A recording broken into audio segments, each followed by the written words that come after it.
Assalamualaikum warahmatullahi wabarakatuh. Perkenalkan, saya Nabila Kita, NIM P2724202299. Di sini saya akan menjelaskan tentang analisis dan identifikasi senyawa saponin dari daun bidara atau Ziziphus mauritania L. Jadi, apa sih glikosida itu? Nah, glikosida merupakan suatu senyawa metabolit sekunder yang berikatan dengan senyawa gula melalui ikatan glikosida. Kata glikosida memiliki suatu makna, yaitu suatu karbohidrat atau gula yang umumnya bersifat oksidator yang disebut dengan glikon, sedangkan yang bukan gula disebut sebagai aglikon. Nah, glikosida sendiri adalah senyawa alami yang terdiri dari dua bagian, yaitu bagian karbohidrat dan bagian bukan karbohidrat. Glikosida triterpenoid, steroid, dan flavonoid merupakan bagian glikosida bukan karbohidrat yang paling banyak ditemukan. Sedangkan bagian karbohidrat yang paling banyak ditemukan yaitu glukosa, galaktosa, silosa, dan arabinosa. Senyawa glikosida dapat diperoleh dari berbagai macam tumbuhan dengan cara mengisolasinya. Pemisahannya sendiri, pemisahan senyawa glikosida ini dapat dilakukan melalui beberapa tahapan, yaitu mulai dari screening fitokimia, ekstraksi, vaksinasi, dan isolasi. Pada uji screening fitokimia ini dilakukan untuk mengetahui kandungan senyawa apa yang terkandung dalam suatu tumbuhan. Nah, selanjutnya apa sih daun bidara itu? Nah, daun bidara atau tanaman bidara yaitu sejenis pohon kecil yang selalu hijau, penghasil buah yang tumbuh di daerah Afrika Utara dan tropis serta Asia Barat. Tumbuh juga di Israel di lembah-lembah sampai ketinggian 500 mdpl. Khususnya di Indonesia, tanaman ini banyak sekali tumbuh di daerah Sumbawa atau Nusa Tenggara Barat. Bidara banyak digunakan dalam pengobatan tradisional pada semua bagiannya, antara lain seperti daun, buah, biji, akar, dan batangnya. Nah, selanjutnya, apa sih manfaat lain dari bidara?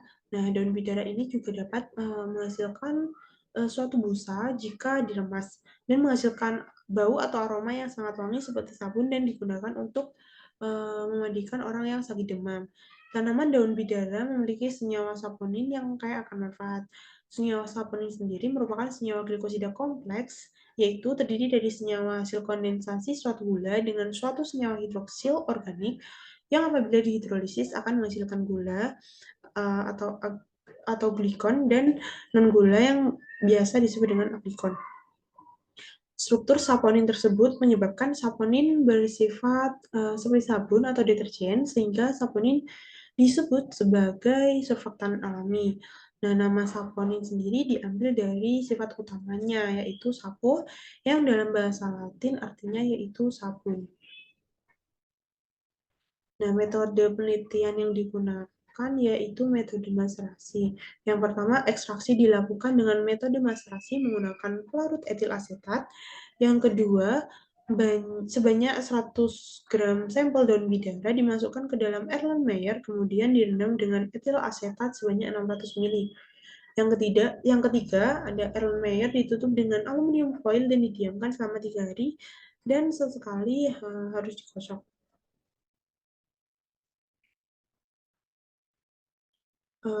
Untuk langkah selanjutnya, yaitu hasil ekstrak disaring untuk memperoleh hasil filtrat 1 dan sampel yang telah diekstrak atau ampas. Eh, Langkah kelima yaitu ampas diekstrak kembali dengan etil asetat sebanyak 400 ml dan didiamkan selama 2 hari dengan sesekali dikocok.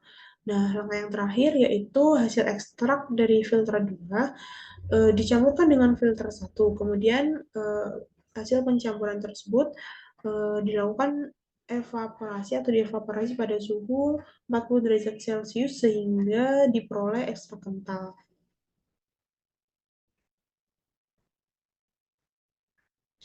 Nah, hasil dan pembahasan. Nah, metode maserasi sendiri merupakan metode ekstraksi yang digunakan pada penelitian ini untuk menghasilkan ekstrak daun bidara dengan etil asetat sebagai pelarutnya. Pelarut etil asetat sendiri dipilih dalam penelitian ini sebagai pelarut karena sifatnya yang semi polar, namun cenderung lebih banyak menarik zat aktif yang bersifat polar.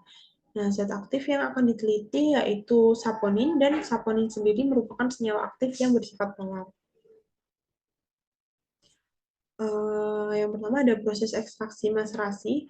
Proses ekstraksi maserasi ini dilakukan sebanyak 2 kali. Ekstrak kasar pada filtrat 1 diperoleh sebanyak 350 ml. Kemudian hasil ampas daun bidara diekstrak kembali untuk memperoleh filtrat 2.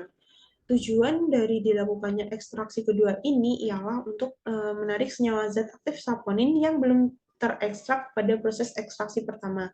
Dengan kata lain, dilakukan hanya sebagai pembilasan saja. Nah, hasil ekstrak kasar pada filter 2 diperoleh sebanyak 350 ml, lalu dicampurkan dengan filter 1 dan 2, menghasilkan total ekstrak sebanyak 700 ml. Nah, hasil pencampuran dari kedua ekstrak ini dievaporasi pada suhu 40 derajat Celcius. Pengujian ini dilakukan dengan analisis pengidentifikasian gugus fungsi senyawa saponin dengan FTIR. Dilanjutkan dengan analisis menggunakan GCMS dan serta melakukan uji antibakteri terhadap bakteri patogen atau yang biasa disebut dengan Streptococcus mutans.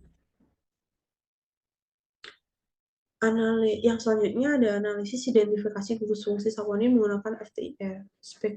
Spektrogram FTIR ekstrak daun bidara yang diduga mengandung senyawa saponin ini memperlihatkan serapan yang lebar pada panjang gelombang 2930,50 cm satu yang mempunyai indikasi adanya gugus C mineral alfa.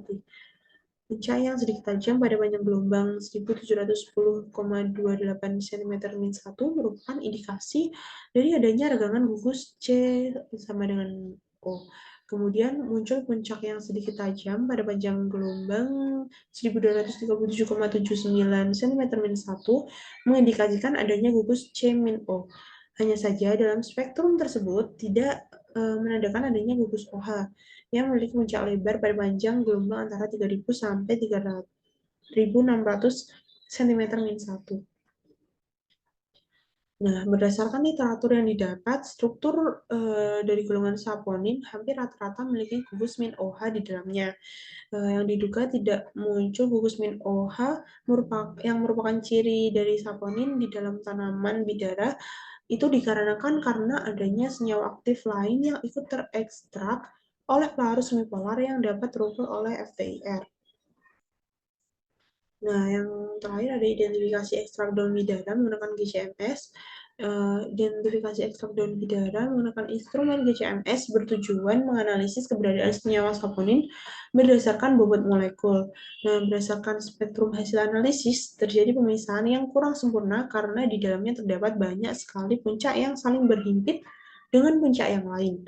Puncak yang muncul pada waktu retensi 15,472 menit merupakan senyawa yang paling dominan atau senyawa aktif yang paling banyak terkandung di dalam sampel daun bidara dengan bobot molekul sebesar 446,2 gram per mol.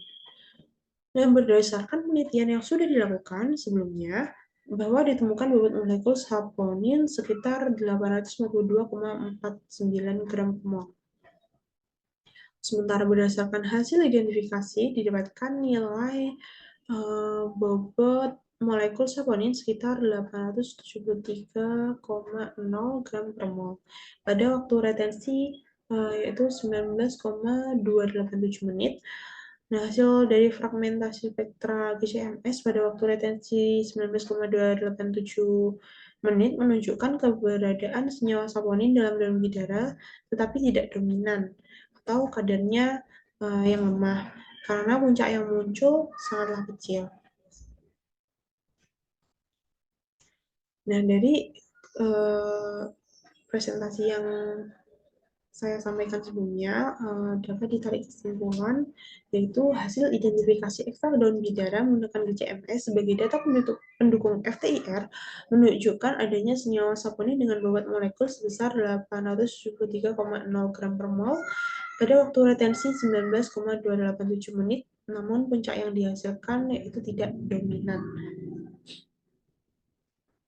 Nah, sekian presentasi atau penjelasan dari saya. Ada kurang lebihnya, saya mohon maaf. Terima kasih. Wassalamualaikum warahmatullahi wabarakatuh.